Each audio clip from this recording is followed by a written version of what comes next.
My captain is dead. Tell King Manuel that the red blood of Francisco de Almeida, conqueror of the Indies, stains a white beach at the edge of his empire. Lies they whispered in our king's ear. They called Don Francisco mad with lust for power, riches, and glory. Those jackals.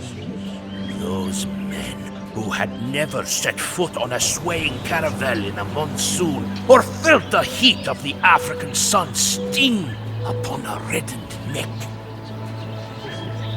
Was not my captain's devotion measured in the sweat and blood he poured across 3 continents and 3 oceans? I was a boy when the battlefield of Toro birthed the legend of Don Francisco. While the last of the Moors held in Granada, the Christian kingdoms of Iberia warred for the throne of Castile. King Henry had died, leaving his kingdom to his daughter Juana, wife of King Alfonso of Portugal. The union of the 2 lands was celebrated in our country, but for the ambition of a queen, it was not to be. Queen Juana's 25-year-old aunt Isabella sought the throne for herself. Her powerful husband, the King of Aragon, led his army into Castile to seize the crown for his wife and unite that kingdom with his own.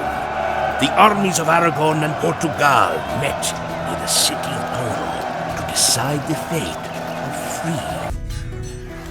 Despite the successes of Don Francisco and Prince Juan, the Battle of Toro was indecisive. After 3 more years of war, a compromise was reached. Isabella was crowned Queen of Castile, joining that kingdom with Aragon into a unified Spain. In exchange, the wise King Alfonso attuned to the changing times. I began my journey with Don Francisco 2 decades ago in Morocco. 13 years had passed since the Battle of Toro, and the grizzled soldier had risen to be an esteemed counselor to King Juan. Courtly life did not suit my captain well, however. He convinced the king to send him to Africa to fight the Moors. King Alfonso had conquered the Tangier coast before the war with Aragon, but Portugal's hold on Muslim Africa was tenuous. Barbary pirates menaced the coast, and Berber tribesmen emerged from the lifeless deserts in fierce raids. Against these predators stood a fragile outpost of Christendom on an island in the Lucos River. The garrison was led by a soldier named Afonso de Albuquerque, whose path would cross with ours again in a different world. My captain set sail to take command of this garrison and re-establish Portugal's hold on Tangier. It would not be the last time that Don Francisco carried the flag of Portugal to the dangerous edges of the Christian world. While we fought the centuries-old war against the Moors in North Africa, other sons of Portugal were the pioneers of a new age. On small, leaky caravels, they took the first daring steps from Europe and lifted the shroud that had obscured our understanding of the wider world for a millennium. The world was vast. Far vaster than we had ever imagined. But men like Bartolomeu Diaz and Vasco da Gama reached distant shores and gave us the first glimmers of a coming global empire. The Turks and Moors might flash their scimitars over the Mediterranean, but they wore no armor on their backs. There, in the Indian Ocean, an ancient trade flourished to the enrichment of the Muslim world. Armed with cannons and ships built to withstand the storms of the Atlantic, the sons of Portugal would fall upon this world like a famished lion in the fold. It was 5 years ago that I went with Don Francisco to the Indies. His appointment to the Viceroyship of India by the young King Manuel had shocked the Portuguese court. Don Francisco was the champion of King Juan, the deceased cousin of the recently crowned king, and the Almeidas had favored a rival claimant to the Portuguese throne. The king's intentions were the topic of many hushed whispers.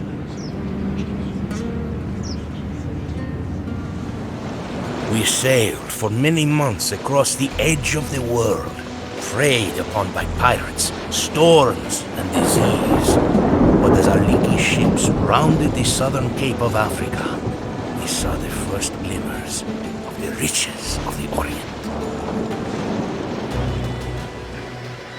3 mighty citadels guarded the lucrative trade waters of the Swahili coast, where merchants traded ivory, gold, spices, and jewels from the innards of Africa to the fringes of faraway China. Weathered by the long voyage, Don Francisco sought trade and hospitality from the first of these citadels, but her stubborn ruler, a usurper who had slain the rightful sultan, arrogantly closed his gates to us. Finding an exiled African prince with ties to a rebel army, my captain cunningly hatched a plan to take the Swahili coast by fire and steel. Empires are built on the ruins of dead empires. The pile of burnt stone we left in Mombasa, once a palace, was the foundation of the new empire of Portugal. Our conquest of the Swahili coast sent waves across the Indian Ocean to the wealthy trading cities of Zanzibar, Mogadishu, Calicut, and others. We were met with either fearful gifts or the closed gates of those with the foolishness to challenge our cannons.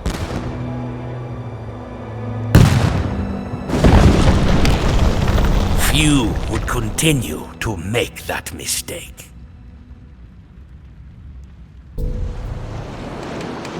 After months at sea, we reached our goal, the rich Malabar coast of India, land of 1,000 gods, and a haven for spices, gold, and silver.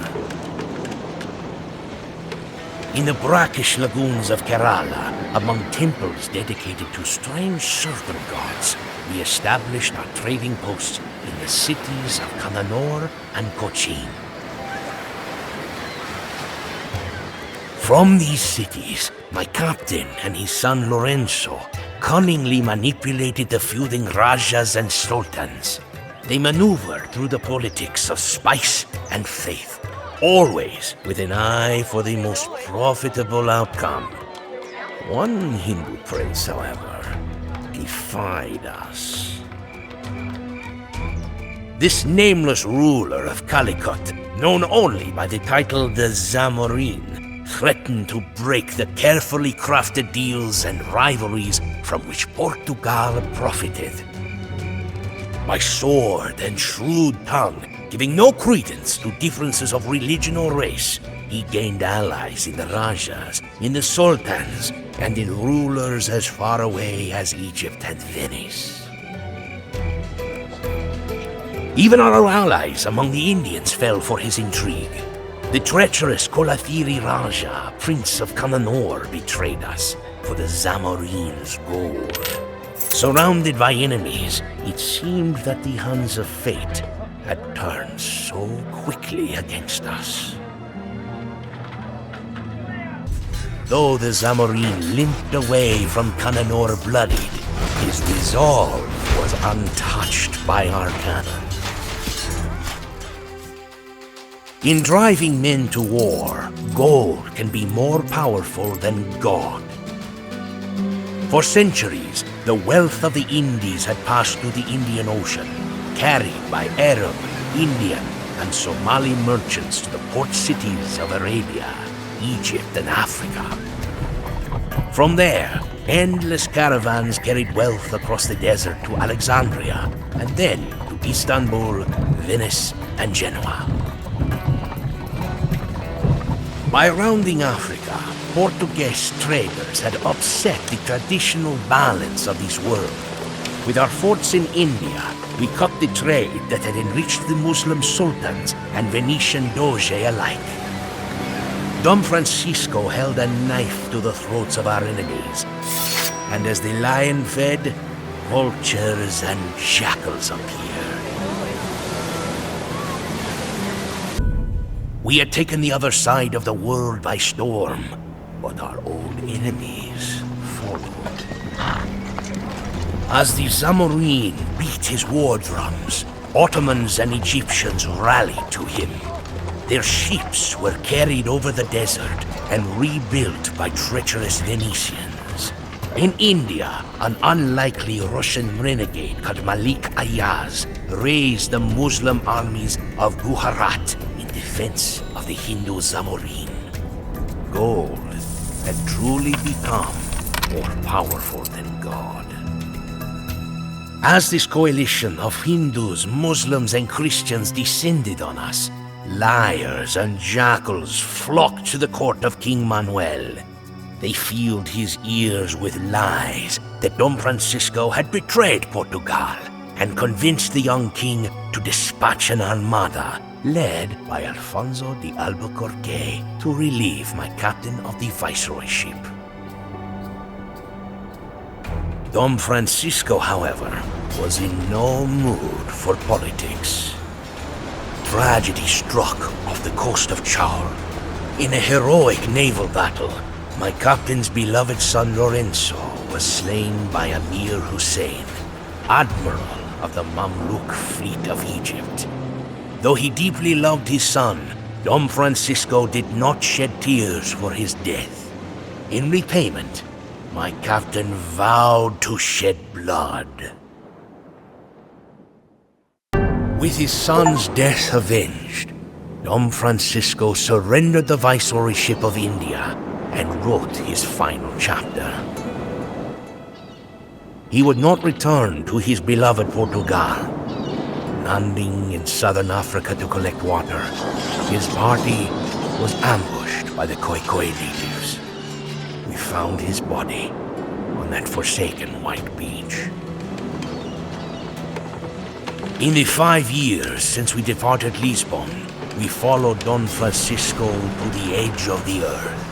We fought ebony-skinned warriors in the jungles and savannas of Africa, battled Mamluk sailors on the decks of galleys heaving in the monsoon waves, and struggled against armies of elephants and camels in the sprawling cities of India.